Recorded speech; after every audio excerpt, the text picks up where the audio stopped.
Yeah, we back, baby. Keeping it real, Who That Sports Pod. Dolph Jackson, Coach Rock, presented by the Come On In Sports Network. Who That Nation, how you doing? Come on in. Take a seat, it's all good, you're amongst friends. Breaking news, interviews, Saints Juice. Open lines up just for you. 9 War, 10 War, where you at? 12 War, 15, where you at? 3rd War, 17, where you at? 9th War, all the way in the back. Uptown, baby, downtown, baby. Everybody represent black and gold, baby. Uptown, baby, downtown, baby. Everybody represent black and gold, baby. Who that? Who that? Who that saying they gon' beat them Saints? Who that? Who that? Who that saying they gon' beat them Saints? Who That Nation, how you doing? Come on in. Take a seat, sit back, relax. Put your feet up. Grab a drink, and let's talk Saints football. Y'all know what time it is. Time to keep it real. Let's go. What's going on, family? The doors are now open, so you already know. Come on in. What's going on, family? It's your boy, Dolph Jackson, baby. Back in the building, baby. I know it's been a minute. Hey, man, glad to be with you here tonight, family. I know we're running a little late, man. But, hey, we here, man. And what I like to do tonight, man, we're going to recap the entire 2025 season, man. We're going to talk about from the beginning to the end, man. I'm talking about to the hiring of our current head coach to the end of the season, man. So let me change something right quick. So we go talk about a lot of stuff tonight, man. And just glad to be back with y'all, man. Hope everybody's staying warm. Man, this weather's been crazy, but as you know, your boy Dolph was at the Senior Bowl. I was only able to be down for one day this year. But in that one day, man, I did have the honor of speaking with the American head coach, our very own assistant head coach and running back coach, Mr. Joe Thomas. And video quality wasn't good, family, but I fixed it up for us, baby. But here's my conversation with Coach Joe Thomas at the Senior Bowl. First of all, Coach, thank you. Who that, baby? Who that? Listen, Dolph with Coach Thomas, baby. Y'all already know how we do it, baby. Look, but first of all, Coach, congratulations on this big honor. But let me ask you this. When you received the call to be head coach, what was that moment like for you? Honestly, I was sitting there having lunch with my wife. It was the day off. And I'm like, oh, the Senior Bowl is going to call. Right. And within like 2 seconds of that conversation, they called. And it was Drew Fabianich. He called. Said, hey, you're going to be the head coach for the American team. I was like, right on, brother. Let's go. Let's get this thing going now. And now we know what a big deal it is for these kids to get here in front of administration and management and coaches. But for you, an aspiring coach, that one day, you're already well respected around the league. But one day, you're going to, I assume your aspiration is to one day lead a franchise. And this week, you get the opportunity to show those who make those decisions, hey, I can run the team as a head coach. Yes. Well, it's a tremendous opportunity. Like I've told everybody, we're on the front end of the draft, and we're the first group to really get our hands and our eyes on the prospects here in a manner that we can evaluate them. So I don't take that lightly at all. And then, like, I have aspirations. We all do. And if we don't, then, like, what are we doing? Like, I really I love leading. Right. I love being in the room, the camaraderie you develop, and the pitfalls you have to go through, yes. You know, like a hard season. And then when you come out on the other side, when you weather the storm, there's nothing more rewarding. And, you know, had a great time with these players. They've been incredible. You know, all they want to do is get better. And their attention's been incredible. And now we just got to put it to the field on Saturday. Being you New Orleans Saints, yes, you get to see possibly a new member of your team here up close and personal. So what is one thing that you would want these young men to take away from them from this experience this week? Mainly how to be a pro, you know, as far as how they carry themselves, how they prepare, the nose, the taking care of the body, all that stuff. I mean, it's just it's the job now versus college football. Obviously, it is what it is. But like this is the job. There's nothing else that matters. Obviously, your faith and your family do. Yes, sir. But it's all intertwined, and hopefully they can take that away from this experience. Well, last year we got our quarterback here our franchise quarterback. Oh yeah, we got a QB. We got our Shough. QB. We got Mr. Shough in the Had a couple guys from here. Yeah, we got a couple guys. Great draft class. Great draft class. So as you head on out for the game Saturday, what are you looking to take away from the game? As far as when you evaluate a player, let's go to your position. Running back. What are you looking for? Really, the game you want, because everybody, like, we had 9 hours of meeting, 6 hours of practice. So you want just a clean game. Take care of the ball, no procedure stuff. Just so we can operate and function and create an evaluation. A lot of heavy lifting was done this week as far as like the technique, the work, the grind, all that stuff. So the game, we're gonna probably deal with elements. So like like. How do they respond in those elements, and how they respond with no coaches on the field to direct them? Well, Coach Thomas, thank you, and I appreciate it. And like always, you already know. Come on in and who that, baby? Who that, baby? Let's go. Thank you, Coach. I appreciate you. Have a good one. All right, family. That was assistant head coach of the New Orleans Saints and running back coach Joe Thomas. He served as the head coach for the American squad at this year's 2026 Panini Senior Bowl. Want to thank Coach Thomas, man, for taking out the time to speak to us, man. Class act gentleman. And the question that I asked was about aspiration of coaches, because when we think about the Senior Bowl, we think about the big opportunity, the big stage for these young men who have dedicated their lives to playing the game that they love, the game of football, and their dedication and their talents and their drive has gotten them to this stage where they're in front of the big wigs, the decision makers, all the scouts, all the head coaches, owners, everybody, evaluators.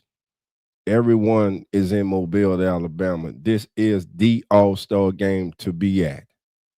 And what I think sometimes goes overlooked is who gets appointed as the coaching staff. And there were a number of Saints coaches on the American coaching staff this past weekend.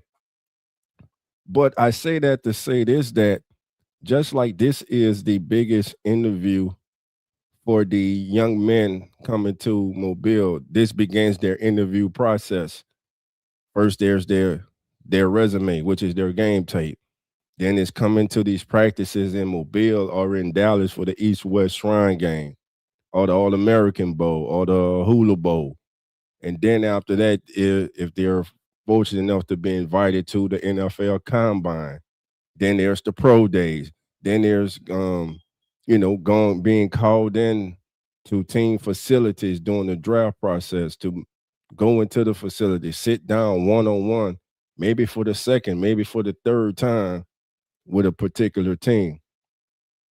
But I asked the question because there are a lot of coaches who are not fighting, but who are very good at what they do and looking to advance in their career. And Coach Thomas is no different. Excuse me. When you think about it, you think about here's a gentleman who's been one of the better position coaches in the league. He's well respected around the league, and he loves the game of football. He loves teaching the game of football, and you can see that. Listen, here's the details. You can tell that just from the one day I was there and just listening and talking to some other people that were there throughout the week. The American squad they put just a little bit more into preparing their team. They were very impressive by the way that they conducted the practices. It was lively, and the team they matched their coach's energy, man. So again, thanks to Coach Thomas for that. And let's go to chat, see who's in the building right now. I see my brother. He's here, baby. Come on in, Uncle Jerry. How you doing? Jerry's in the building. Come on in. Who else is in the building? Bayou Hurricanes. What's up, baby? Come on in. Bayou Hurricanes in the building. Who else is in the building? Mr. Tim Dunn is in the building. Tim, how you doing? Come on in. Uh-oh. It ain't Booker T. It ain't the booking, baby. Booker ranking. How you doing? Booker, come on in. Booker's here, baby. Thank everyone who's here. Thank my blue man. Let's see. Jerry and Dolph got some bad news. Bayou Hurricanes is done. But I got y'all with Acadian Special Athletes of Louisiana. This kids with disability. Man, sorry about the hurricane season coming to an end, man. But hey man, that's a great thing right there, man. That's a great thing. Keep up the great work, Blaze. Just Blaze. Blaze is in the building. Who That Wallace is in the building. What's going on? Who That Wallace? What's going on, my brother? Thank you for being here. He is in the building. All right, family. So look, like I said, man, we gonna talk about it. Where we are now to where we began. Let's go back and let's reflect on when we were at the stage that 10 teams this offseason were at, trying to find us a head coach. Well, it looks like the Raiders, like Clint Kubiak, will be named the head coach of the Las Vegas, of the Las Vegas Raiders. Looks like he's going to be named the head coach of the Raiders as early as tomorrow. Last year at this time, we heard Aaron Glenn. We heard Joe Brady. We heard Mike McCarthy. We heard who else we hear? We heard what's the guy's name? It slips my mind right now. But you know what I'm saying, fam. We heard all these names, and then people start pulling out, and it was like, hey, the Saints were the least attractive job in the NFL last season. I'm gonna say this.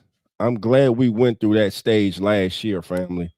I'm very glad we went through that stage last year because there were more openings this year. 10 openings, unexpected openings. And I'm gonna be real with Anthony Weaver, who, by the way, thank you, Hurricane Mike. Hurricane Mike's in the building. Hurricane Mike, come on in. So when you think about it, I don't believe Kellen Moore would be the head coach of the New Orleans Saints today if what transpired this offseason transpired last offseason. If the Steelers job opened up and they were interested in him. New Orleans, Pittsburgh, stability, what do you think? Baltimore, did we see that job coming available? Want to go to Sunshine State, warm climate. What about Miami? Another job. Arizona. Endo, beautiful facility. But the main two, Buffalo. Chance to coach MVP Josh Allen. Who is to say that Kellen Moore would have chosen the New Orleans Saints? Now, I'm gonna say this. Once again, I just said it, but I'm gonna say it again. Kellen Moore, and I really believe that Kellen Moore would not be the head coach of New Orleans Saints if what has transpired this offseason transpired last offseason. Now, many say that we got blessed to get Kellen Moore. Now, during the season, Kellen Moore proved toward the end of the season that he knows what he's doing. He had growing pains throughout, but he got better as the season went on, just as his team did. But let's back it up. Kellen Moore gets hired as the head coach. Now, after Kellen Moore gets hired, he puts together his staff. We got Doug Nussmeier coming back home, former Saints quarterback, coming back as the offensive coordinator. And then everybody saying what were a lot of you saying last year? Thankfulness. Once the news broke about Derek Carr not coming back to the New Orleans Saints, now the Saints are in scramble mode. But of course, they had their heads up before any of us knew. But now they're in scramble mode. So now everyone's analyzing all these quarterbacks coming out. Would it be Shador? Who would it be? Would it be Jackson Dort? Would it be Cam Ward? It wound up being neither of the three. It wound up being Tyler Shough, an afterthought, a person that many did not start paying attention to until the Senior Bowl, until the NFL Combine. And still, many try to, how should I put this? Many try to smudge that young man's name over one video from the NFL scouting combine, and of course that one video in college against Louisville. I believe who Louisville was playing when he rolled down, he just threw the ball. So, and we saw how that went. You had people going on social media the night the Saints made Tyler Shough the 40th selection, and they were saying, "This is the guy the Saints select. This is who they select." Oh my God, what are they doing? What are they thinking? They could have moved up and got Jackson Dort. They should have got Shador. But all along, the Saints had identified the person that they wanted, and that person was Tyler Shough. Let's speed ahead. Shough comes in. He's a rookie. You got second-year quarterback Spencer Rattler. You got third-year quarterback Jake Hayner. Everyone's saying the Saints need to bring a veteran quarterback in the room. They don't. Mickey Loomis, Kellen Moore, Doug Nussmeier, they all let us know, hey, there are former quarterbacks already in the room. They're the coaches. But again, being a coach and being a quarterback in the room with these young men is different. So let's go to training camp. It all starts to play out in training camp. Good days, bad days. Of course, Shough starts off like a rookie. Rattler starts off like a second-year young quarterback, learning a new system. Everyone was learning a new system, not just those two. Everyone, the system was new to everyone. So everyone began on an even playing field. Preseason starts. They name Spencer Rattler the starter to start the preseason. Okay. Tyler Shough gets in, shows some flashes. That San Diego game, y'all heard me say this a couple weeks ago. That San Diego game, when Tyler Shough came in and he threw that pick six, you watched the kid's body language then. You saw him go to the sideline. He wasn't hanging his head. His shoulders were not slumped over. He was on the sidelines like, okay, let's go. And what did he do? He comes back and he hits Tipton for a big touchdown down the left sideline. And that whole game, I was watching more than his stats, because I really don't care about stats. It's about the eye test, what I see this young man doing. What I saw was a young man that looked the part, carried himself like a starting quarterback. And for the first time in a long time, I sat up in preseason and said, man, we might have us a quarterback. He looks like a quarterback. He carries himself like a quarterback. So now let's fast forward to the season. The big news everybody's waiting for. Who's the starting quarterback? All the national media. You got everybody saying it's gonna be Tyler Shough, man. He's handpicked by Kellen Moore and his staff to start this rebuild in New Orleans. You got to go with him. You can't go with Spencer Rattler. Kellen Moore and his staff decide to go with Spencer Rattler. And now you have Who Dat Nation split in half. You have those who can't stand Spencer Rattler, and you have those who want Shough because he's the shiny new toy. He's the one. He's the one that was handpicked to lead this rebuild. And we have to find out. We need to know, do we have a franchise quarterback or a player capable of being a franchise quarterback before the end of this season, before we have to go in the draft and go searching for a quarterback? Because we know how the season start. Things start off the season struggling in the red zone. By the way, their red zone struggles carried over from preseason and training camp all the way to Shough really got in and got his feet and got settled. This team struggled in the red zone. They were one of the worst teams in the red zone. They still got off to slow starts in games. First quarter scoring by the Saints, they were one of the lowest scoring teams in the first quarter in the National Football League by a lot. So we comes to that Chicago game. Y'all remember the game? The game where we sat here and I said, this is the biggest game of Spencer Rattler's young career. And the one thing I said, and a lot of you said he could not do, was put too much pressure on himself or try to play out of his means, try to do things to prove that, hey, I never should have been replaced by Caleb Williams. He can say what he want. That was that game was personal to him, and he dropped the ball. He dropped the ball.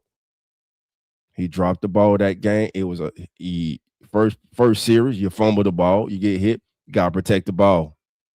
Climbing up in the protect the ball. Most important thing on the field, football. You gotta protect the ball. He didn't do that. Horrible game.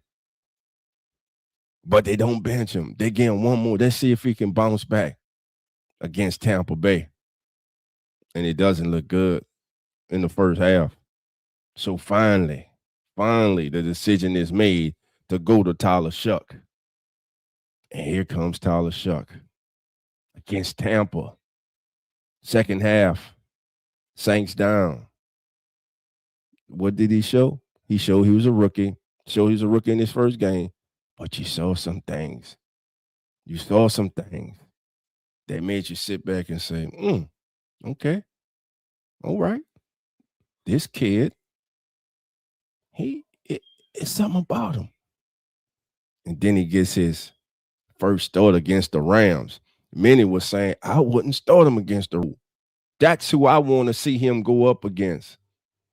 At that time, that Rams defense, they were balling. That team was balling, man. That is the same Rams team that made it all the way to the NFC Championship game. So I wanted to see that. I wanted to see him against the Rams. And I did. Look, we got down in that game, but they kept fighting.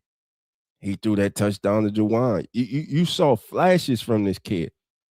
And though the Saints lost, which we all expected them to do, lose the game, you came out the game feeling kind of good because you were looking at your quarterback. And for the first time in several years, since 9 walked out the door, I wanted to see my quarterback on Sunday. I perked up when my quarterback stepped on the field, anticipating. And then we fast forward. Goes to Carolina. Gets his first win of his career on the road against the Carolina Panthers.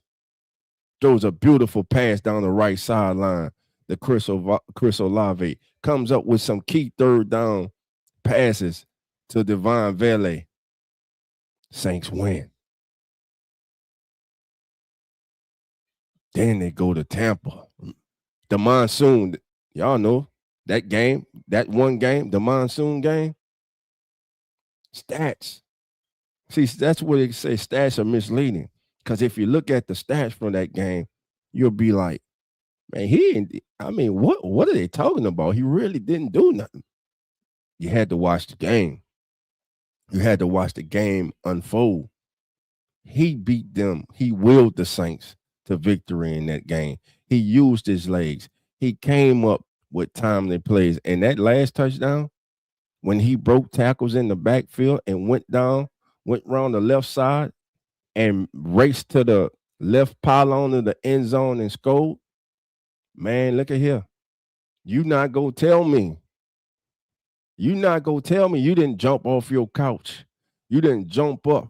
You didn't feel at that moment, damn, we got a quarterback. We got a quarterback. And then he goes to Tennessee. Oh, he goes head to head with the number 1 overall pick, Cam Ward. And Cam Ward played good that game. Tyler Shough was better. And then we close out the season against the Atlanta Falcons. No Chris Olave. No Alvin Kamara. No Devin Neal. Rashid Shaheed's been traded. You lost Foster Moreau. No Eric McCoy. You lost Calvin Banks Jr. during the game. You got Dylan Radunz at left guard. And you got Cesar Ruiz just frustrating that. Hell, Cesar didn't even play in that game, I believe. Did Cesar play in the last game? If I'm mistaken, or did he get hurt? I don't believe Cesar played in the last, because I remember seeing the backup guard in there. But anyway, he damn near won that game. The one thing that we saw when Tyler Shough took over that we didn't see when Spencer Rattler was playing, Shough took chances. He threw in the tighter windows. He made plays. But most importantly, what he did was he elevated the play of those around him. Calvin Austin Jr. The man threw a touchdown to a former New Edition band member, Ronnie Bell. If it isn't love, why do I feel this way? The man was throwing touchdowns to Ronnie Bell. Estime was breaking tackles. Estime was the running back. This team won down the stretch, finished 5-4. Last 9 games. Very close to finishing 6-3. And hell, I even forgot about the Atlanta game when Chris Olave got to catch that ball. But after that, Chris started catching that ball. I said all this to say the Saints made the right decision. Because would you want to be in the quarterback market this season in the 2026 NFL draft? We all know who's going to go number 1. But my question is, if he was in last year's draft, would he have even been considered as a mid-second round selection? I'm serious.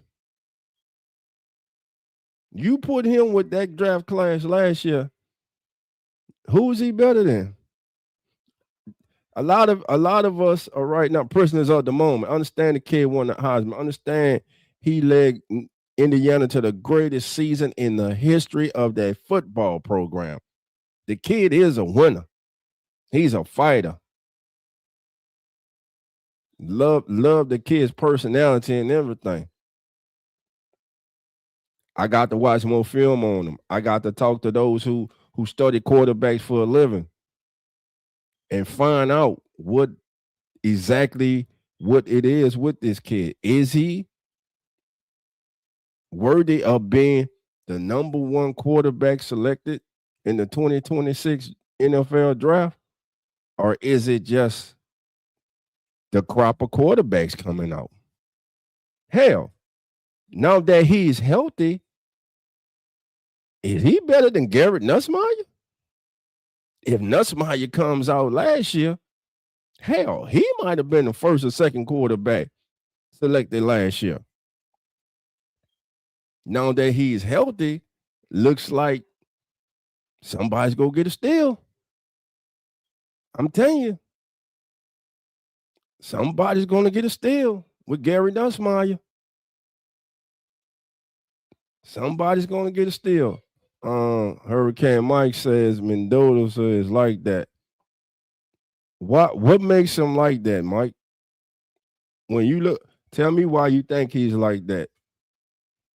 In what way? And basically what I'm asking, do you guys, not just Hurricane, but everybody, do you see Mendoza's skill set transferring to the NFL? I got a cop that I think he reminds me of, but I think he's just a tad bit, he's a better passer. I'm going to put that. I don't know if he's a better college quarterback. That's up for debate. I mean, hell, he just led the team undefeated season, greatest season, one of the greatest seasons in the history of college football. That Indiana program, what they did this year was special. No 5 stars, no 4 stars. Yeah, they did it, and they were dominant in doing it. They dominated Alabama. They dominated Ohio State. They were that damn good. But does his skill set translate to the NFL? I'm asking y'all, family.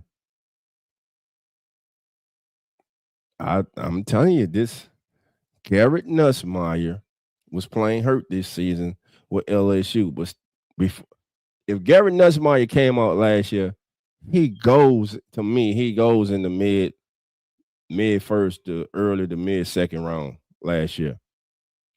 Now because of the season he's had, because look at the drop off. You don't go from passing from over 4,000 yards to less than 2,000 yards. The kid was injured. He was playing hurt, and we saw that Brian Kelly got released by LSU. But watching him practice at the Senior Bowl and throw the ball and run around, the kid looks healthy. He was making some really good throws. He was the most complete quarterback there. To me, he was head and shoulders above all the other quarterbacks there. Now, those who so-called experts may say he wasn't, he might have been the best overall there, but it wasn't head and shoulders over everybody else. I don't know what they watching. I know a good football player when I see a good football player. Garrett Nussmeier is a good football player, and he goes to the right team and the right system. I think he's going to excel. To me, somebody's going to get a steal. I don't know what round he's going to go in. We'll have some draft shows. We'll get some draft experts on here, and we'll talk about Mendoza. We'll talk about Garrett Nussmeier. We'll talk about some of these quarterbacks. What about the Vanderbilt quarterback? Would his height hurt him? We'll see. But anyway, continuing with the Saints, Tyler Shough was not the only jewel of the 2025 New Orleans Saints rookie class. But he was the stone. He was the shiniest stone. He was the prettiest stone. He was the stone that the New Orleans Saints needed. My God, if we had to be in the market for a quarterback in this year's NFL draft, I guarantee you the Saints go a veteran route.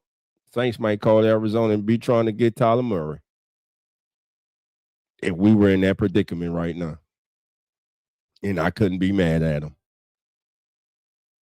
I'm sorry. I don't see in his, even with Mendoza, I do not see a quarterback that's going to be a franchise changer. I don't. Of course, experts are wrong. We all are wrong. It's being this is the incorrect science. When you're trying to, project players from the collegiate level to the NFL level. But your eyes don't lie to you. When you see a good football player, you see a good football player. And the cop that I have for Mendoza, and y'all let me know how, if you think I don't fall off with this. The way he plays, like I say, he's a better passer. This person won the Heisman Trophy too. This person was one of the most decorated and loved college football players of all time. This football player played in the state of Florida. He had a gate on the side of his helmet. He's a spiritual man also. You know who I'm talking about now? That's right. Tim Tebow. That's who he reminds me of. Only with better mechanics throwing the ball, but that's not saying a lot.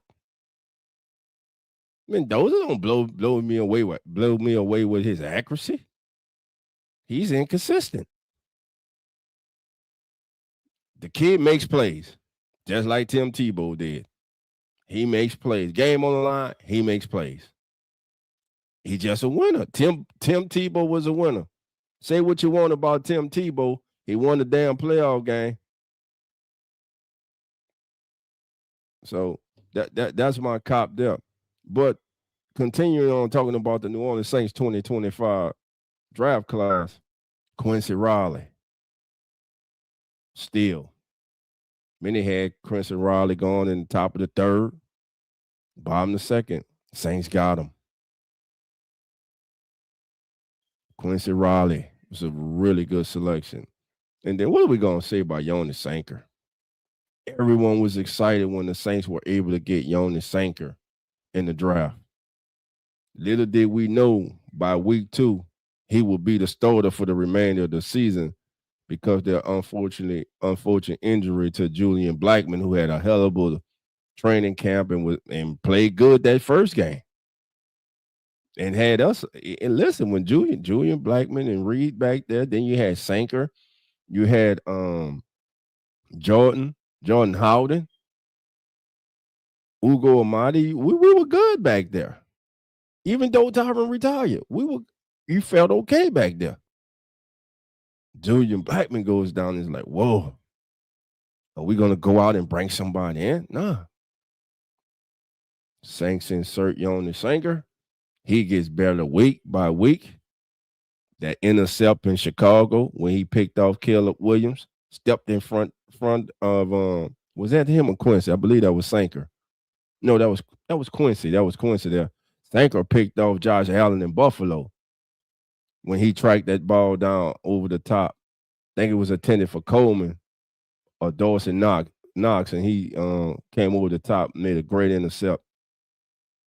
But the kid got better as the season went on. Then Danny Stutzman.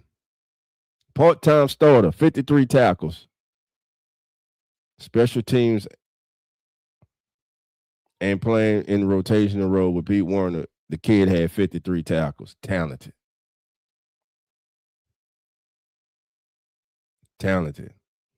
6th-round running back, Devin Neal. Alvin goes down. He shows you what he can do. Shows you he can catch the ball out the backfield. Shows you he can tote that pill.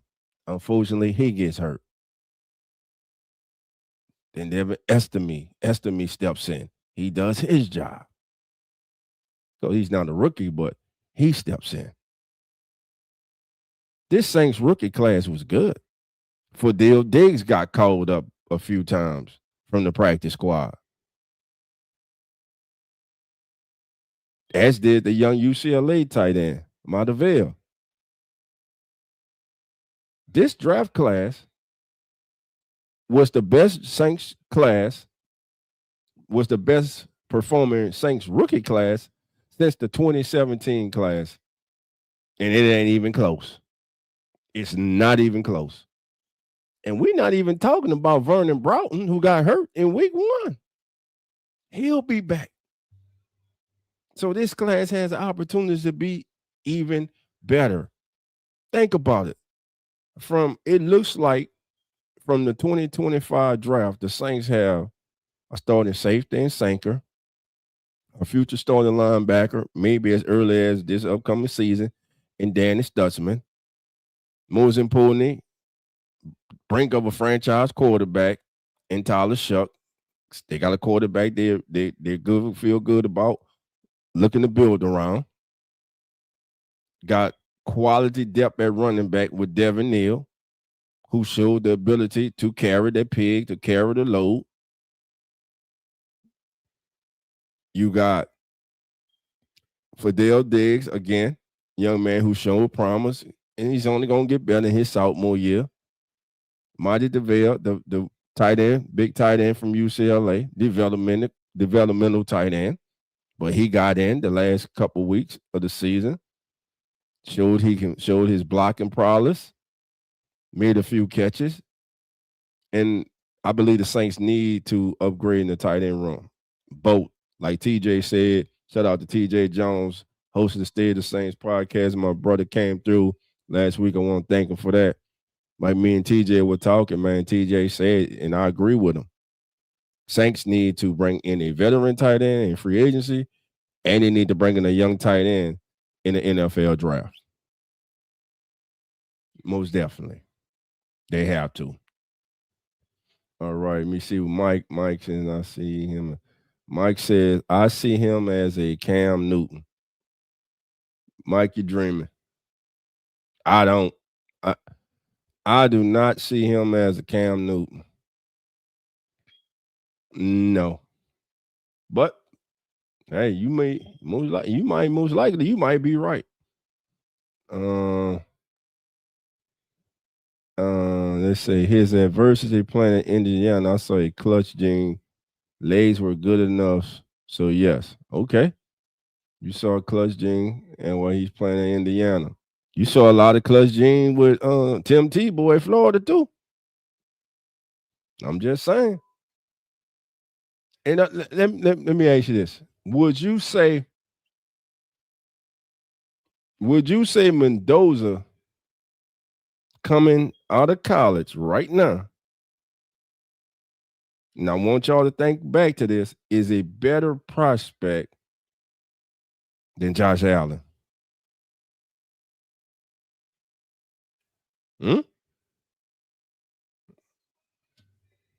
Help me out with that one. So yeah, this 2025 class, man, they have been a breath of fresh air. They have helped speed up this rebuild process. So 2026 is going to be a big season for that class. If they can continue the upward projectile which they're headed upward right now. Everything's pointing upward for this past class and this organization. Hitting in the draft and getting 4 starters, hell, 6, 7 talented backups for depth on this team is big, because that's one thing this team has lacked. Quality depth for the last several years. Yes, because of the salary cap. We understand that. Not just because of the salary cap, but most importantly, because they've been missing in the draft. But they hit. Now you got to come back and you got to double down. What about another successful 2026 class to equal, or dare I say surpass, the 2025 class as a whole? How would that speed up this rebuild process? Now, there are going to be a lot of unrealistic expectations put on the New Orleans Saints and Tyler Shough heading into the 2026 season. We're going to get crazy. You're going to have fans talking about, man, we're going to win 12, 13 games.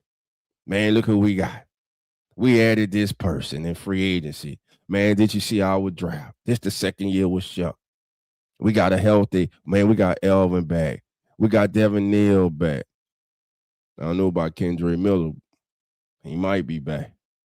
Look who we got, man. We got a young stud tight end. Look at our left guard now. Look at our right guard.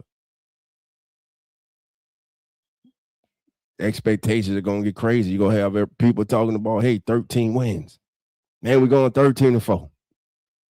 12-5. We just finished 6-11.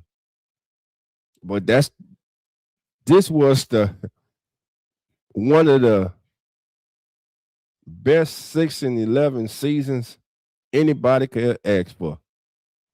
Because what this 2025 class did, and it's most importantly, Tyler Shough did, he returned hope to Who Dat Nation. I'm going to say it again. He returned hope to Who Dat Nation. You were in front of your TVs for the duration of the game. You were in front of your TV actually believing and feeling and knowing we have a chance to actually come back and win this game. Why? Damn it, because we finally look to have gotten a quarterback. Now, what's going to happen in his sophomore year? They got film on you. All your weaknesses, they're going to try to exploit his weaknesses. He's going to have to show that up. He's going to have to show up his strengths. But just listen to Tyler Shough talk this offseason, just hearing this young man talk. And listen, he hears everything that was said about him. He knows what the naysayers were saying about him. He knows they are betting on him to fail. They are wanting him to fail. He knows they're saying, hey, that's just 1 year. He came in for 9 games. Let's see him do it for 17 weeks. He's up to the challenge. He's ready for the challenge. He's inviting the challenge. He's working to be successful for his teammates, for Who Dat Nation, for his family. So this kid, he has everything you want in a franchise quarterback. Personality. Is he not one of them? He's a cusser. He's a cusser, I'll tell you that. He's a cusser. He's a straightforward dude, I'll tell you that. I like the way he handles himself. He stayed in the city. Didn't leave the city, stayed in the city to work out. Wants to get entwined into the community. He's already doing that from all reports. Already doing that. Hope. We haven't had hope in over several years. We have not had hope in over several years. Every time the offense took the field with Tyler Shough, I sat up in my seat and I just waited because I knew something good was going to happen. Even after something bad happened, he threw that pick against Atlanta. The pick six, the game sealer. Okay. Marched right back down the field and scored. That's what he does. And the one area coming out that everyone, including me, were worried about was his pocket presence. Well, how should I say this? When the pocket got muddy, happy feet in the pocket. He navigated the pocket like a seasoned pro. That's what surprised me, pleasantly surprised me. He maneuvered himself like a seasoned veteran quarterback in the pocket.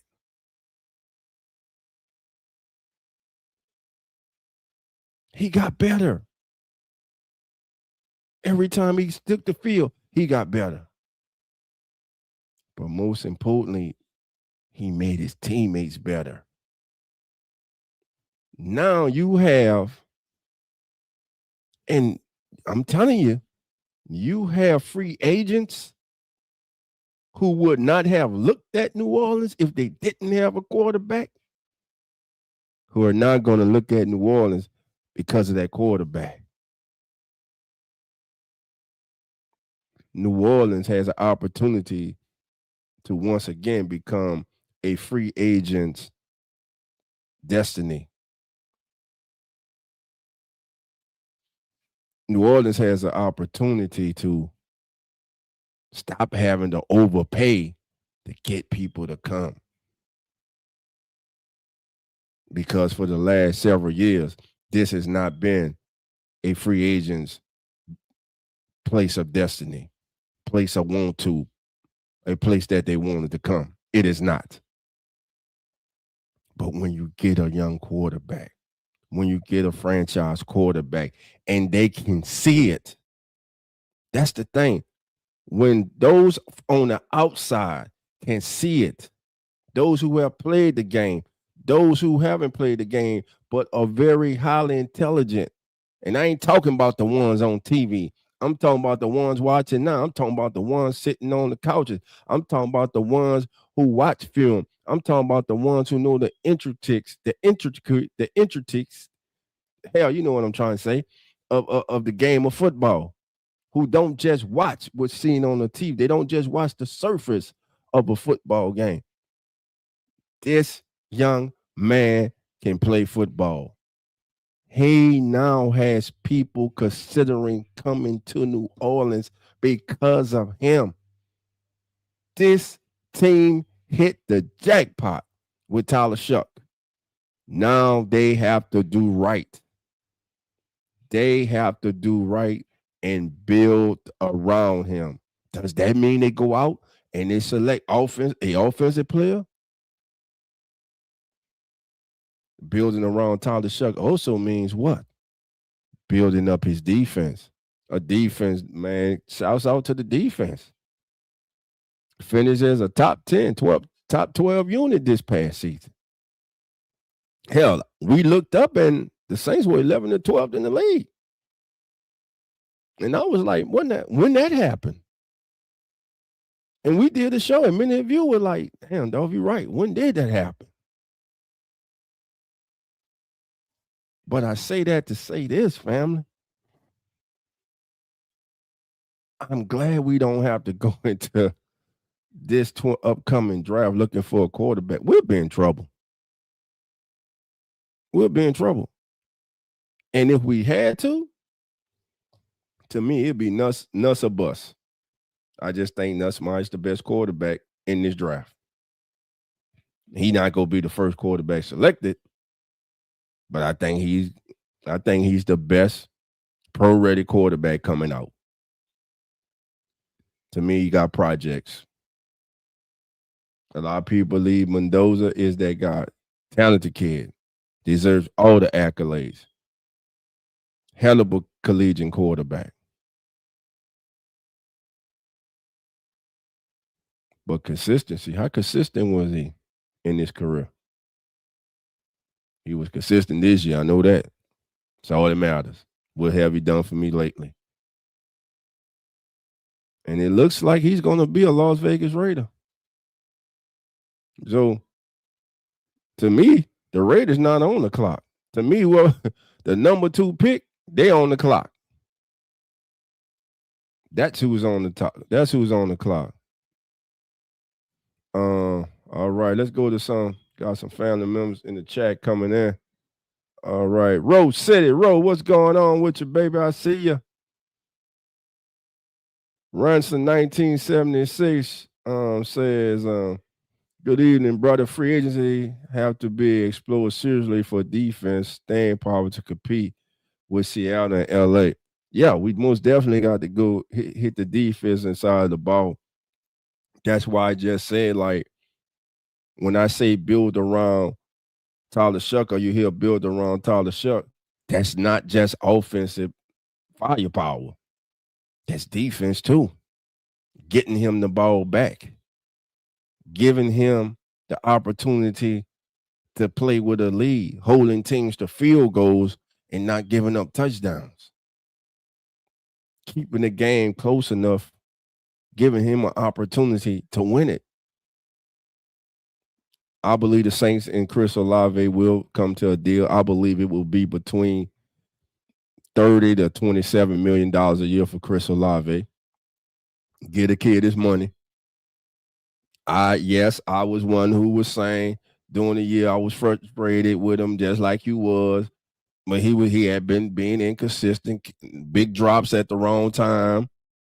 But then something clicked, him and Tyler start clicking, and you saw what a hell of a combination they can be. Those two and Tyler and Juwan Johnson.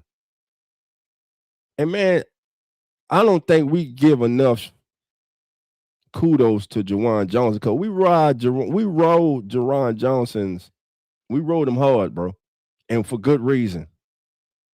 But Juwan Johnson, the second half of the season, isn't it kind of funny? When Tyler Shough gets inserted, a Chris Olave game goes to another level. He's been good, but consistency comes back. Juwan Johnson game goes to another level.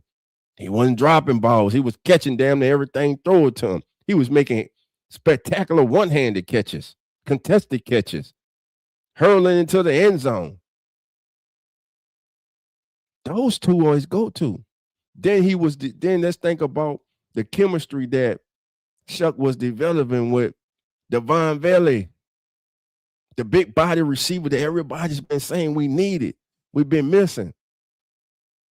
Devon Valley was proven to be that guy, looking to see what he can do in his third year in the NFL and his second season with the Saints. But yeah, Ransom, I agree with you, man. We got to keep getting better on the defensive side of the ball, man.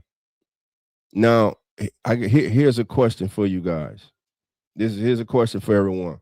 Let me know in the chat. Everybody in the chat, just put yes he leaves or no he doesn't. Put yes he leaves or no he resigns. Alante Taylor, does he leave, family? Yes he leaves or no he resigns. Let me know. Randy, how you doing? Cornell Tate shouted out Tyler as a potential. Yeah, man, I heard about that, man. I love to hear Cornell Tate. Listen, the thing is, the Saints are sitting here, man, where they can get the best player available when they're on the clock. Whoever's the highest rated player on their board at the time, they can get that player, man. They can get them. They're not forced. They're not forced to stick a round peg into a square hole trying to force a pick, trying to force a quarterback. They don't have to do that. They don't have to do that. They can get the best player available. Would it be Jeremiah Love? Would it be Cornell Tate? Now, there's a guard that I saw at the Senior Bowl the day I was there, and I've been watching some film on him. And if he's there in the second round, the Saints are able to get this kid in the second round, I'm going to be really, really happy about it. Let me just say that. If the Saints are able to get this kid in the second round, I am going to be very, very happy. And I want y'all to remember this name and go and look at some film on this kid. He's from our University of Iowa guard, Bo Stevens. Bo Stevens made himself some money at the Senior Bowl. Bo Stevens' stock went up at the Senior Bowl. I know his counterpart, Who That Records, Donker. I saw Donker too, and I saw Keelan Rutledge. I'm telling you right now, they had good weeks too, but I'm telling you, Bo Stevens, he is a plug and play. Bo Stevens is plug and play. I just put our new Substack. Not familiar, go over to our subscribe family, follow us on Substack. You get daily, you're gonna get articles, live videos. We're live on Substack right now. Also, we got the Come On In Sports Network on Substack. I'm gonna put that link in too. So family, we're publishing every day. We're giving you at least 3 to 4 articles a week on our Come On In Sports Network Substack page, as well as my own personal page over there, Dolph Jackson. But shout out to Learns, our editor here at the Come On In Sports Network, man, who set us up, man, with a great platform, man, and yeah, Substack, man, it's a great platform. Again, we have daily articles, not just on NFL, man. We got an article up there right now about the Royal Rumble, man. Last night's Royal Rumble, and I'm going to be writing an article tonight, and it should be out tomorrow about Shaquille Stevenson just taking apart Teofimo Lopez last night. My God, man, he made a world. Shakur made that man look like he was a sparring partner. He made him look like he was a sparring partner, man. The way he beat him down, brother. I'm telling you, that jab that he was throwing last night was wicked, man. The kid, he is a throwback fighter, man. I know a lot of us get with all this. "Hey, we got to see a knockout. Oh, if he can't knock nobody, he got 11 knockouts, so he didn't knock people out before. But what he is, he's a boxer, man. He's a boxer. The sweet signs, like you said, the sweet signs of boxing is what? Hit somebody and not get hit. And damn it, he good. He impressed me last night. That was impressive. And he said, hey, my boy set the standard. Talking about who? Bud Crawford against Canelo. So yeah, so be looking out for that on Substack. We gonna have Come On In Sport on the Come On In Sports Network page, family. Just going over there and subscribe to our Substack channel over there. Again, that's the link right there. Substack. We live. That's the live stream because I'm live right now. So over there on Substack, man. But shout out to everybody who's witnessing this on Substack. We appreciate you tuning in to the Keeping It Real Who Dat Sports podcast. I'm Dolph Jackson. Shout out to everybody on X, baby. I see you, baby. X is in the building. But yeah, family. Now, what I like to do now, what we gonna do, we gonna take a look at Mickey Loomis. He had an interview with Todd McShay at the Senior Bowl, and Mickey says some interesting things. And we go listen to, for those of you who have not seen this video, we go listen to this video, and I want to see if y'all catch some things that I catch from what I haven't watched it in its entirety. I did start watching it. I wanted to watch it in its entirety with you guys. So give me a minute to set that up, family. And let me get that set up right now so we can view this together. All right. We'll go full screen now. All right, let me get that up. All right, this is Todd McShay. We know who Todd is, one of the best in the game, most respected, man.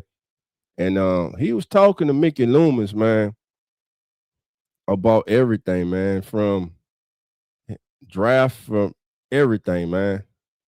So let's start at the beginning here, and let's see what Mickey had to say, man. Mickey, he brought a lot of things to life, man. A lot of things to life, and all I'm gonna say is this: Tyler Shough wasn't as big of a surprise as you would think, family. So here we go. This is Mickey Loomis on the Todd McShay Show at the 2026 Panini Senior Bowl. Put a 1 in the chat if you can hear it, family.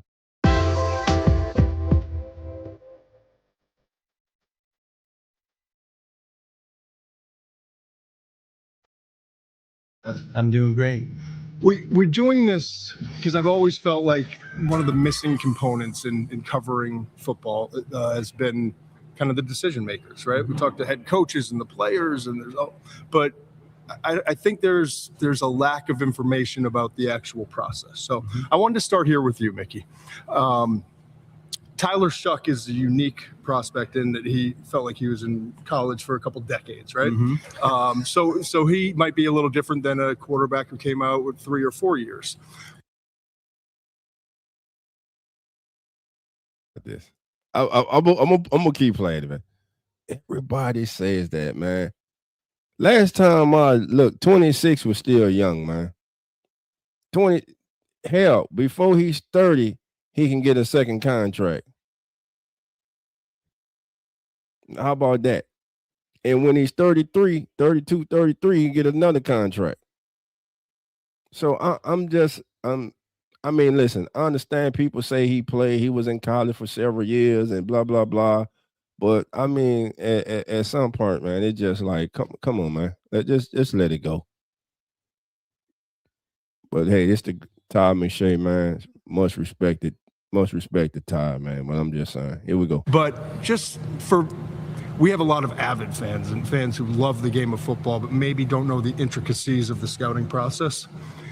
When's the first report? Like if you went into the state system right now and look back, like how many years, when was the first report, and kind of walk us through how that escalates as you get closer to the draft? Yeah, that's I'm probably not going to be as precise, but it's probably 3 years ago. Right. Because obviously they're eligible after 3 years out from high school, and Tyler started at Oregon, and so we're familiar with him there, familiar with him at Texas Tech, and then obviously his last year at Louisville, but probably about three years ago. And I remember talking about Tyler a year before, 2 years ago, and one of our scouts said, "Hey, this guy's going to be under the radar because he's been hurt." Yep. This was before he went to Louisville, so he hadn't had a long string of starts and success without being injured. I'm gonna stop it there. Great insight right there from Mickey Loomis. 3 years, Saints have been looking at Tyler Shough. Tyler Shough was on the Saints' radar before he made it to Louisville. You heard him. Scout said this guy is going to be under the radar because of his injury history. And damn it, that scout was so right. So right. Because of his injuries, which prolonged his career in college, which led to him being 26 years old, which the world lost their mind about, which that's all they could talk about. Oh, he's injury prone. Oh, he's good old man. He's 26. He's too young for you to be your quarterback that you build around. But you hear Mickey Loomis saying, hey, we had our eyes on Tyler Shough before he got to Louisville, before he got to Senior Bowl, before he went to the scouting combine, before we had him in for a visit. So just to show you, man, sometimes we think we know, but we don't know. Again, this is very good insight from General Manager Mickey Loomis on Tyler Shough in the process. And so one of our scouts kind of felt like, hey, we might get a steal here. Yep. As an undrafted free agent early. Right. As an And undrafted. then he went to Louisville, had a great season, and obviously climbed up the draft boards, and we were fortunate to get him. Now, did y'all catch that? The scouts say we might get this kid as a undrafted free agent still. That's before he went to Louisville with Coach Brom and had the season he had. He was already on the Saints radar. How about that? Which goes to show you the process of the Saints putting players on their board doesn't start once they're a senior or they're a junior and they declare for the draft. The Saints are already, NFL teams are already 2-3 years in advance, already beginning their evaluation of players. Just interesting, man. So let's keep going here. I'm curious too. So you hire a head coach who played the quarterback position, who's coached quarterback specifically, offensive coordinator. How the collaboration process, right? Because at the end of the day, it's your decision, and you have a scouting staff that you rely on and trust, that you've put in those individuals in place, and you believe in your process. How does the collaboration work? Because you don't want to draft a quarterback, especially that maybe the new coach is not in line with, but you also want to make sure you stay true to your process. How does that work for fans that are kind of curious, the behind the scenes? Well, I think every place is a little different. I would say this is that I would never bring a player in that our coaching staff didn't want. So we're going to work out any disagreements or any little things that might bother them or bother us. We're going to get that worked out long before we make a pick. It was true with Jim Haslett when I started. He was our head coach. Sean Payton was our head coach for a long time. Dennis Allen. It's been the same process for us always. I believe in getting our coaches involved. I believe in getting their opinions. We want our coaching staff to have skin in the game for any player that we bring in, because we're going to rely on our coaching staff to develop those players. And so if they've got an investment in time and a positive opinion, then I think that's going to benefit us in the long run. When did you know that Shough was the pick? And did you feel any pressure that you're going to have to go up and get him, or he wasn't going to be there?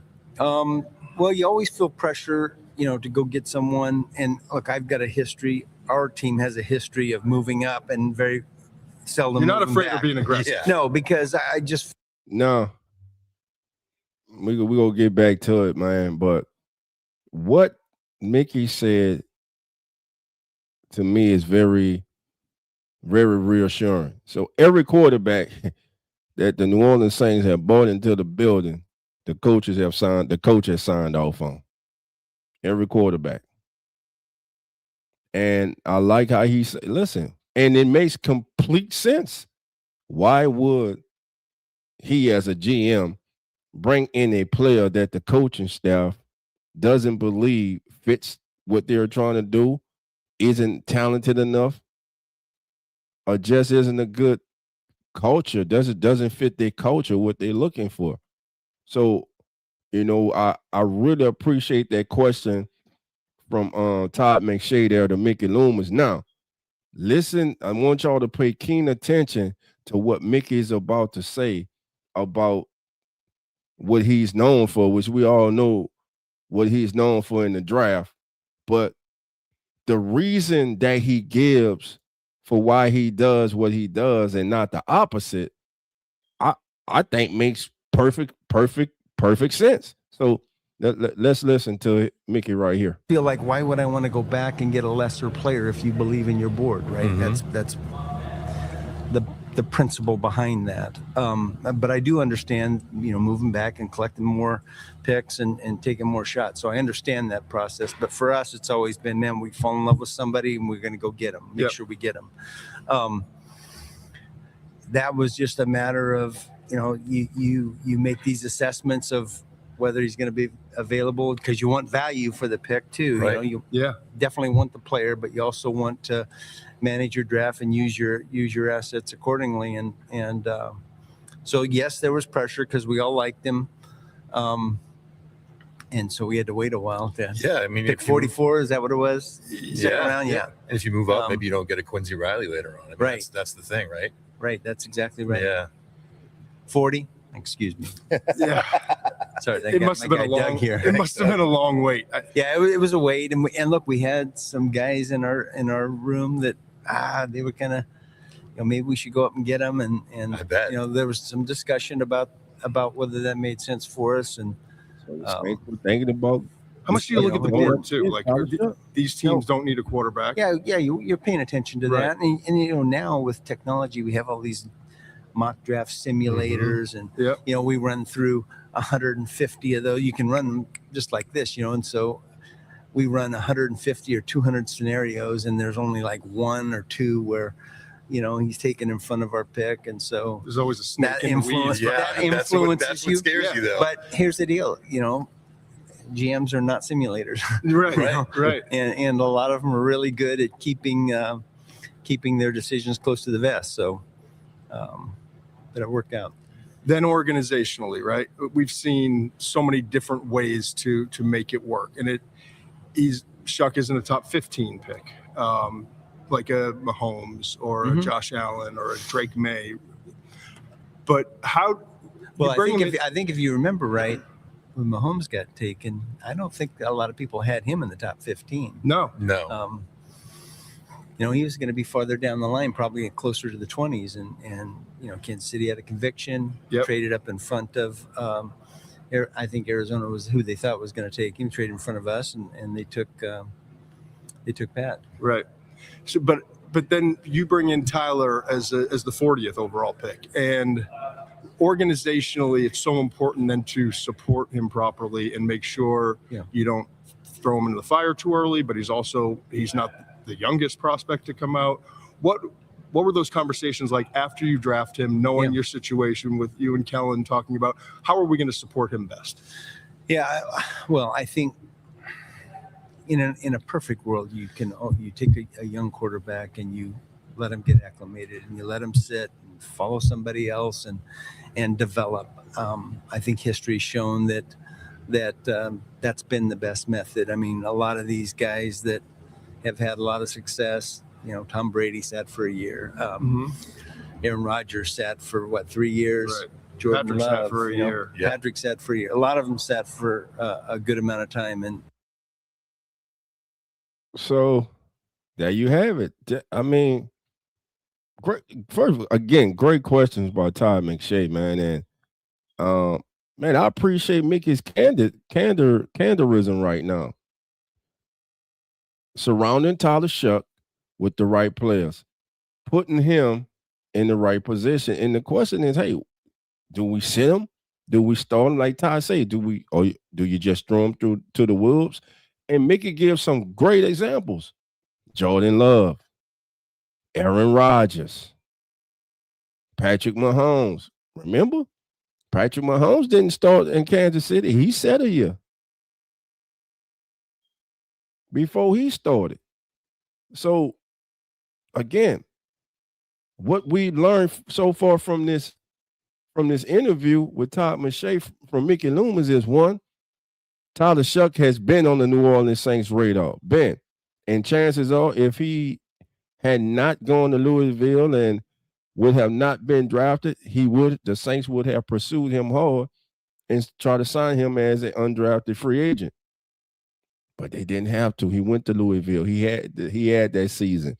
He was seasoned by Coach Jeff Brown of Louisville, who I believe is one of the best college coaches there is, who doesn't get the recognition that he deserves.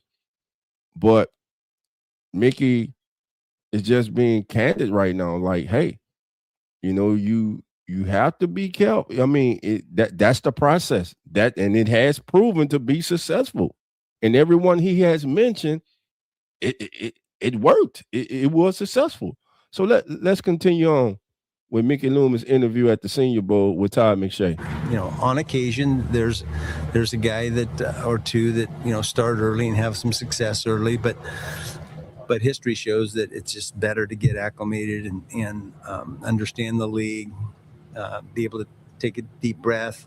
There's a lot of pressure on these guys at that position. My God, and so St. John, in a perfect world, we wanted to, give him time to do that. Now, Derek Carr retired, so we were in a little bit different circumstance, but we had Spencer, liked a lot of things that Spencer did, so we had the luxury of kind of letting that play out in training camp, and we went with Spencer. And look, he did a lot of really good things. So but it got to the point where, okay, let's see what Tyler can do. And he's an older quarterback with a lot of starts in college, a lot of play, and so a lot of maturity. So it's a little bit different circumstance with him because of the amount of time he spent in college, and it worked out. He had a great run of the last 9 games, but I think that not starting at the beginning of the season was really valuable for him. Last one for me on Shough. So I've done a lot of research in the last several years on when you get your quarterback, which is the hardest thing to do in this league, right? And so now you feel like you've got your guy.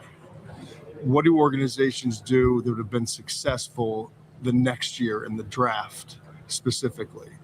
A lot of times we've seen a shift to, you would think, right? Like, all right, let's get him a running back. Let's get some wide receivers, But a lot of organizations that have had success, and it surprised me when I did the study, they kind of went heavy defense the next draft. I'm not looking for you to give me answers on what you guys are going to do. I'm just saying, have you kind of looked at what's the best way to support them and what's our approach, or is it just stay true to our board and Well, let me give you a long answer for that one. Okay. So I was hired in 1983 by Seattle Seahawks. Our general manager was Mike McCormick. Mike McCormick later became the president of the Carolina Panthers as an expansion team. But before he was the general manager of the Seahawks, he was a head coach of the Baltimore Colts. Okay. And before that, he was the head coach of the Philadelphia Eagles. He was a offensive tackle for the Cleveland Browns. And in 1984, he was elected to the Hall of Fame as a tackle. A great player. So I say that because that's who I learned a lot about this game and about rosters and how to build a game and how to build a team and what can be successful. It comes from him. It comes from an offensive lineman. Yep. So you know what I'm going to say next, right? So Mike would say, and we would all say, hey, the most important position on any team is a quarterback. We all would agree with that. Yep. But he would say the most important room is the offensive line room, because if they can't function at a high level, then it doesn't matter how good your quarterback is, because he won't be able to function. Man, look, if that's not knowledge for you right there, family, you can say what you want about Mickey Loomis, but now you know the principle behind why the Saints swing at that offensive line. Again, no matter what level of football we talk about, it will be won at the line of scrimmage. And like Mickey said, and you got to agree with it.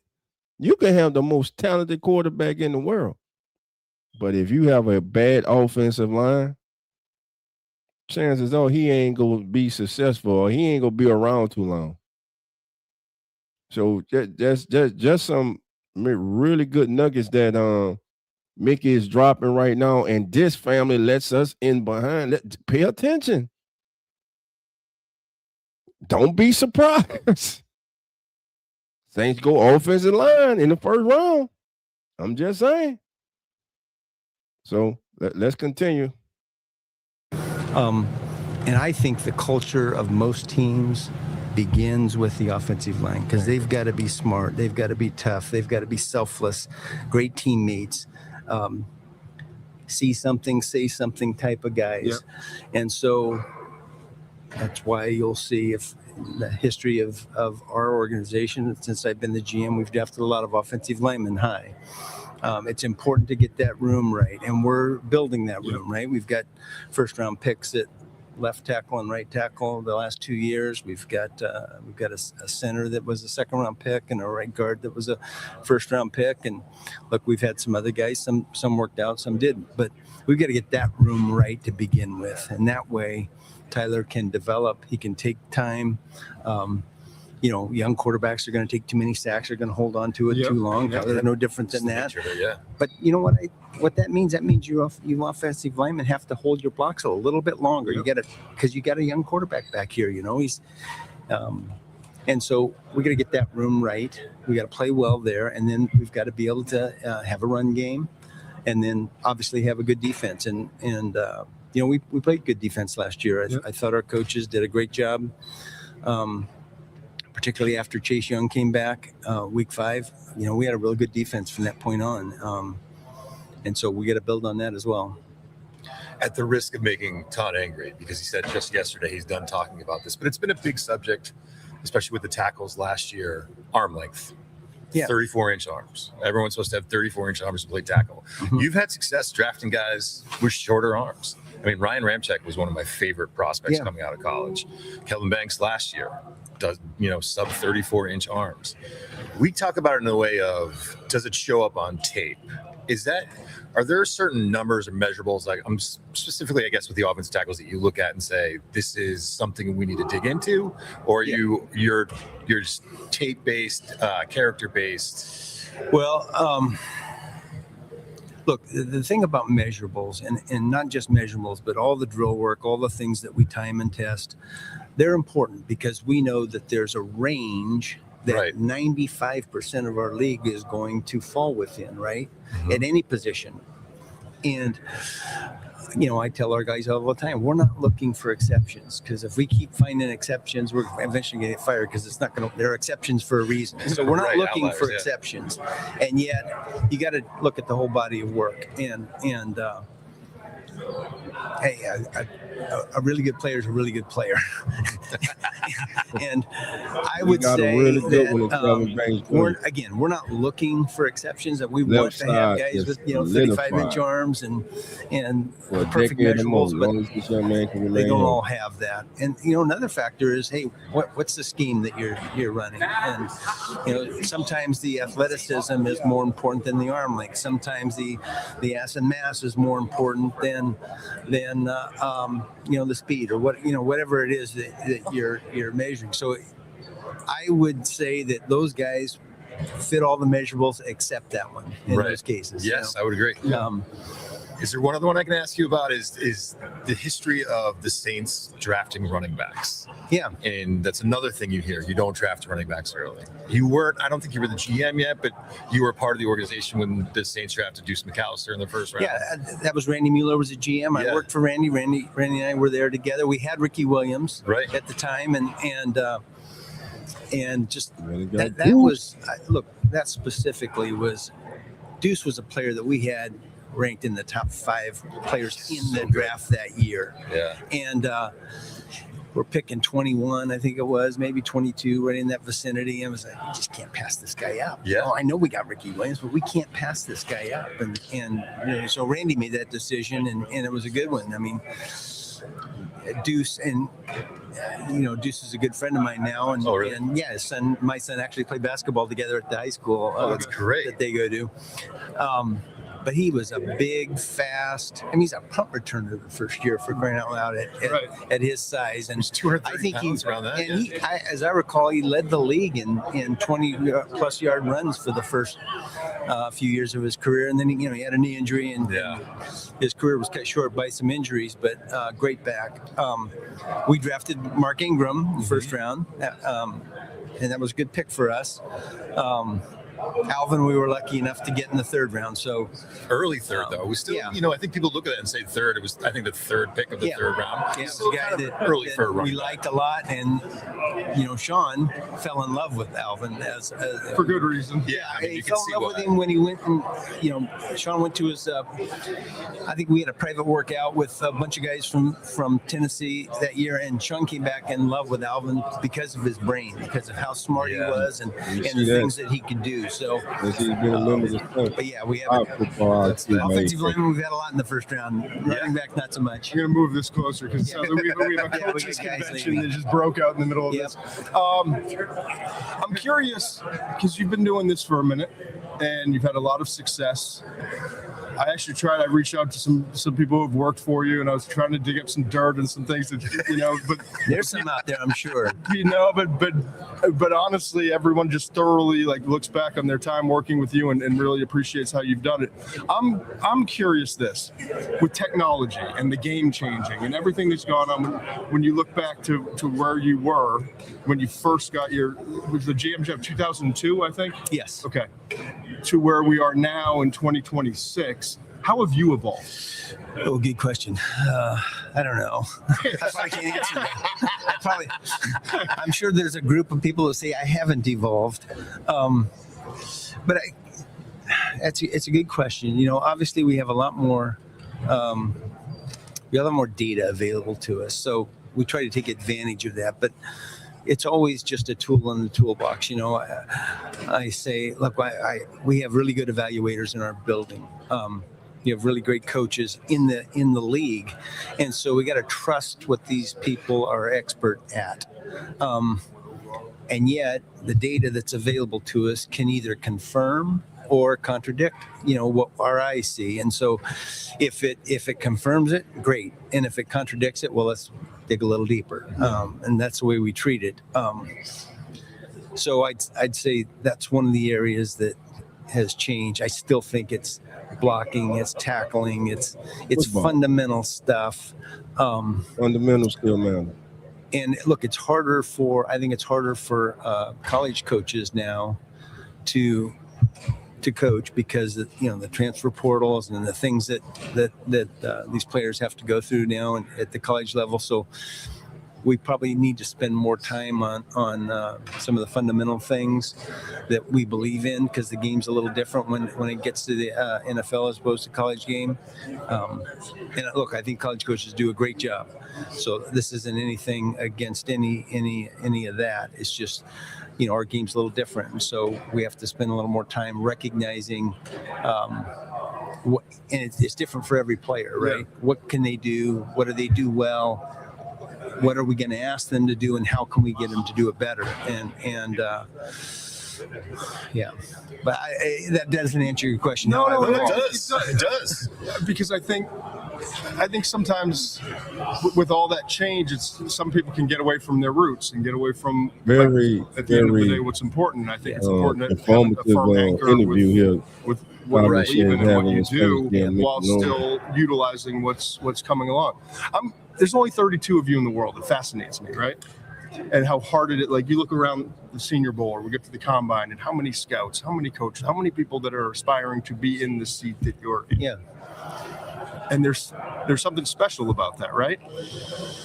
If you were to look back and talk to your younger self, 20, 25 years old, right? Yeah. and give yourself some advice now that you've been through all these wars, what would you tell that young man? Well, let me go the other direction first. Okay. So, hey, when I'm 12 years old, I think I'm going to be a wide receiver for the Green Bay Packers, right? When I'm 16 years old, I think that I'm going to be the shortstop for the San Francisco Giants. Yeah. And then when I'm 20, I think I'm going to be a point guard in the NBA. So, yeah.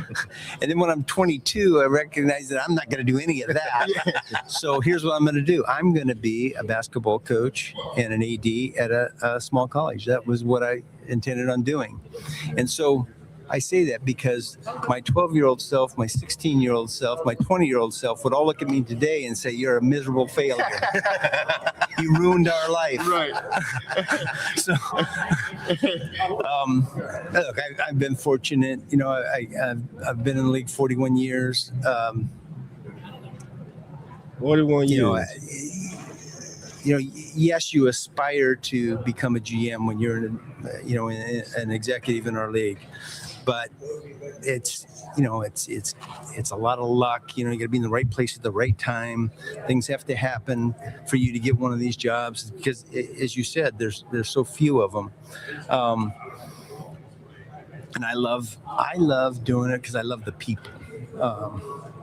The work's great, but I just love the people that are in the NFL. They're high achievers. They're smart. They're great people, great teammates. Scouts. Everyone's passionate about their job in our league. That's it's a great thing about it. We choose to do this. I didn't choose to be here because I thought I was going to make a bunch of money. In fact, I thought I can make a lot more money doing lots of other things. I'm a pretty smart guy. And yet, we make a good living now. If you get to be a GM, you're going to make a really good living. And a lot of these positions in our league now, because of the growth of the league. when I started, there was 40 guys in the whole office, right? Now Yep. we've got 300, so it's Crazy. crazy. And we've got, in our situation, we've got a basketball team as well. So Right. That's the magnitude of everything has changed dramatically. But it's still people, part of, hey, I wanted to be involved in team sports because I love the competition. I love having a result on after game day, and I can say, look, we won or lost, and you're going to feel really low, as you guys know. You feel really low when you lose, but you're not going to feel high with the wins if you don't have the lows, and so that's fine. It's part of the deal, and get your blood going, and keeps me going. I'm 69 years old, and man, I have energy, and I'm excited about going to work every day still. So I didn't answer your question, did I? No, it's amazing. It's perfect. 2 more, okay? And then we'll let you go. I know we got a busy day here. I want to ask, we've had several different GMs, and I'm kind of asking, because I think there's, for whatever reason, people are really intrigued, because we have 400 players that we wind up whittling it down to from 1,300, throughout the process. I'm told, and maybe I'm wrong, I'm told your board at the end of the day, when we get there to draft weekend, your board is maybe a little bit smaller, more condensed than some other teams. Is that true? How big is your board typically, and what's the process behind that? Yeah, it's a lot less than 276 picks. How many picks are there? 276. 250s, I think 250s. Depending on how many, supplemental and all that. Yeah, so we have a lot less than that on our board.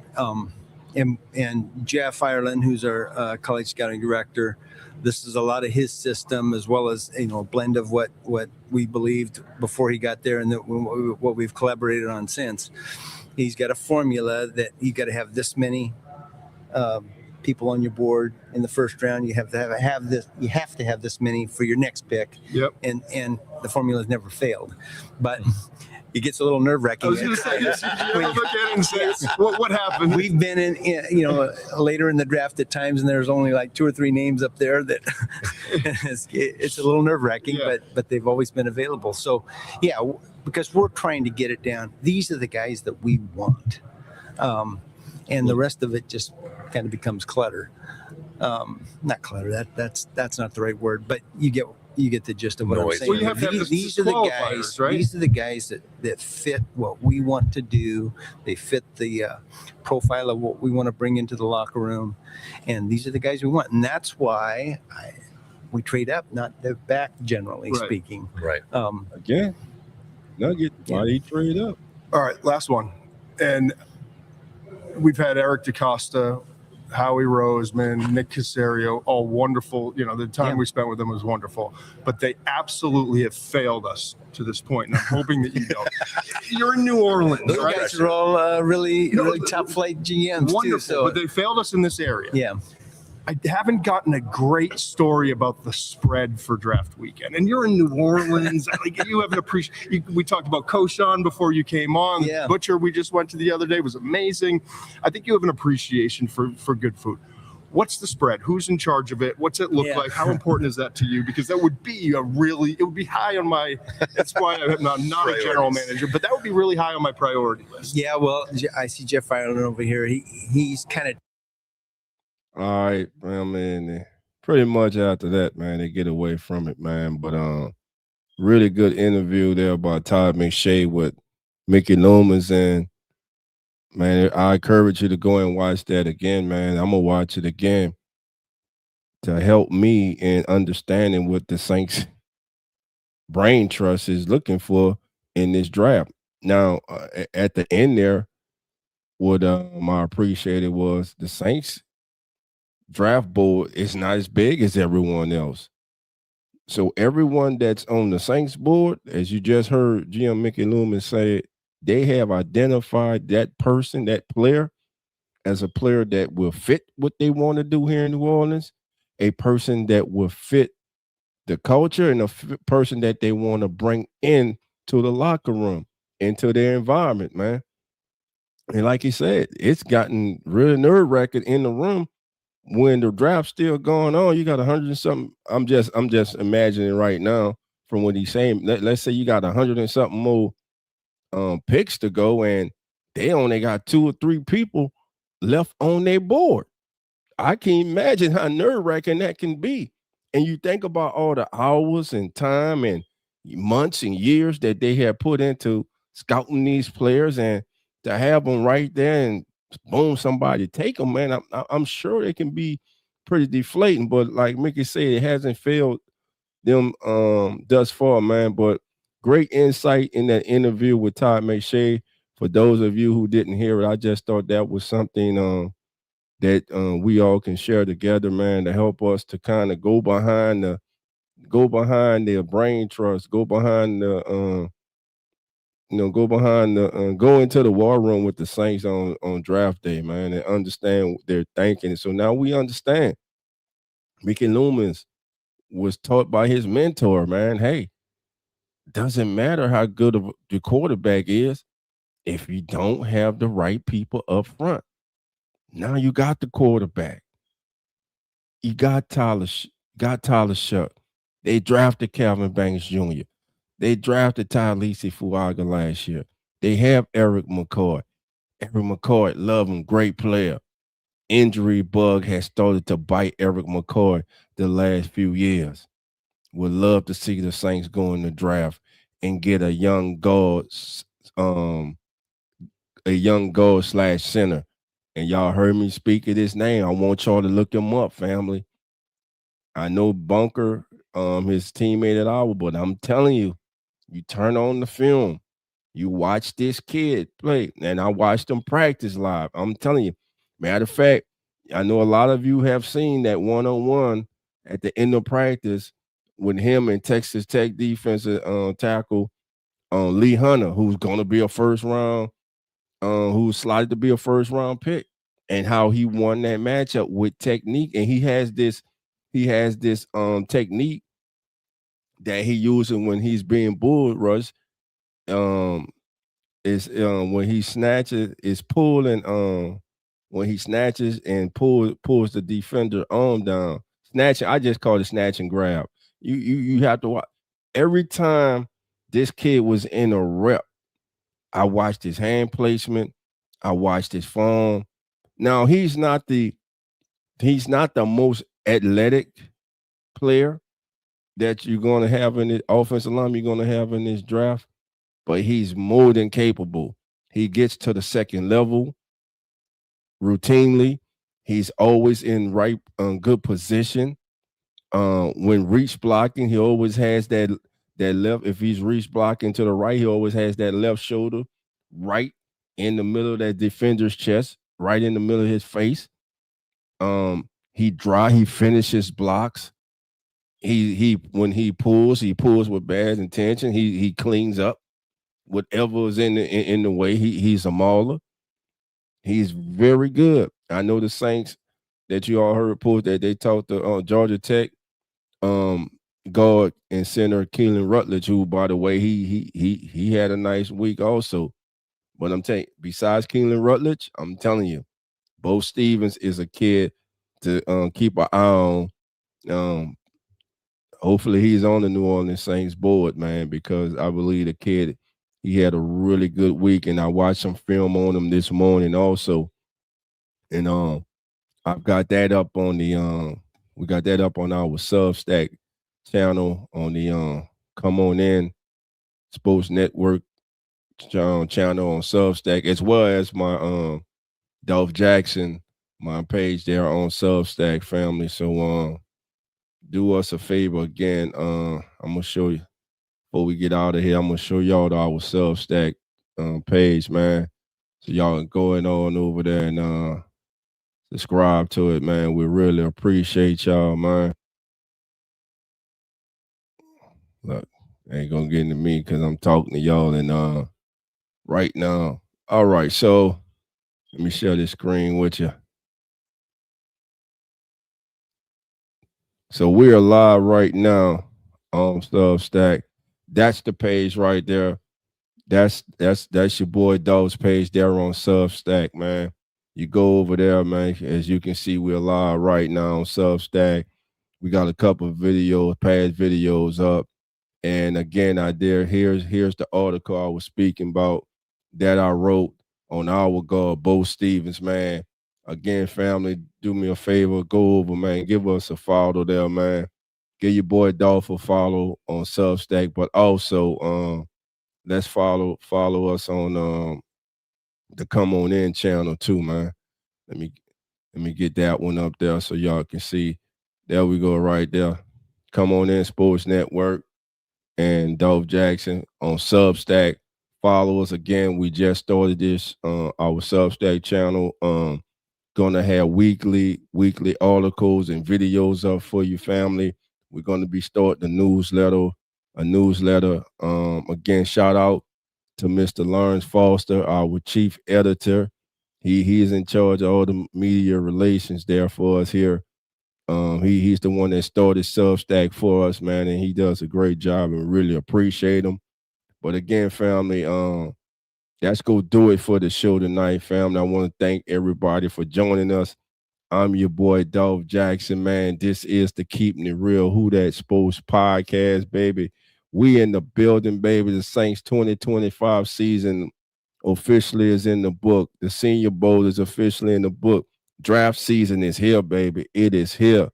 Draft season, but before draft season, free agency. So look for us. We will be having a free agent special on the Come On In Sports Network coming up. So keep those notifications handy and ready, family. We will let you know the day and time of that.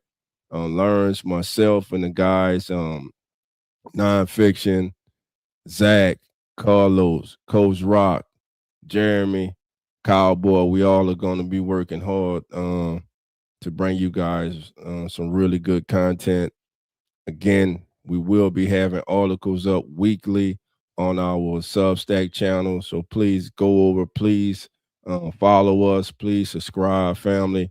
Again, thank everybody for being here. And for those who don't know, this show here is brought to you by... This is a special presentation brought to you by the Come On In Sports Network.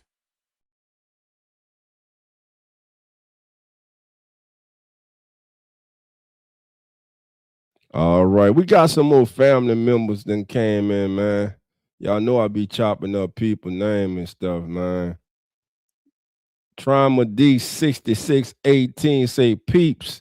Cornell Tate paired with Chris O. Bruh.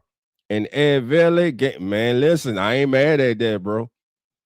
I am not mad at that, bro. That would be lovely, bro. That would be lovely. Listen, let's say the Saints do. Cornell Tate is the selection the Saints go with. If Jeremiah Love somehow isn't, if Jeremiah Love is somehow there, you take him. I got a feeling Jeremiah Love's gonna be in Tennessee, family. I do. I don't think they let him get past. I don't think he gets past Tennessee. But if Tate is the selection to go with Olave, Vele, and listen, we got the wild card. All right. Is it what, a doomsday? Not a doomsday. The former Washington receiver we got that we traded for who was hurt. We still got him. So, I mean, that wide receiver room is young. We know he's talented. We know Olave is talented. We know Devon Vele is talented. Who do they bring in the draft? Is it Cornell Tate? Hey, he's letting it be known. He'll love to play with Tyler Shough. Did you hear any players screaming last year to come play in New Orleans with the quarterbacks we had? You didn't. And I'm telling you, Tyler Shough's emergence in the last 9 games of the season has drastically changed the trajectory of the New Orleans Saints organization going forward. And it's in a positive light. With that being said, family, I'm your boy, Dolph Jackson. This is the Keeping It Real Who Dat Sports podcast. We're brought to you by the Come On In Sports Network. And y'all know how we get out of here, baby. Love and Who Dat. And we out. Have a good evening. Yeah. We back, baby. Keeping It Real Who Dat Sports pod. Dolph Jackson, Coach Rock. Presented by the Come On In Sports Network. Who Dat Nation, how you doing? Come on in. Take a seat, it's all good, you're amongst friends. Breaking news, interview, Saints Juice. Open lines up just for you. 9th ward, 10th ward, where you at? 12th ward, 15, where you at? 3rd ward, 17, where you at?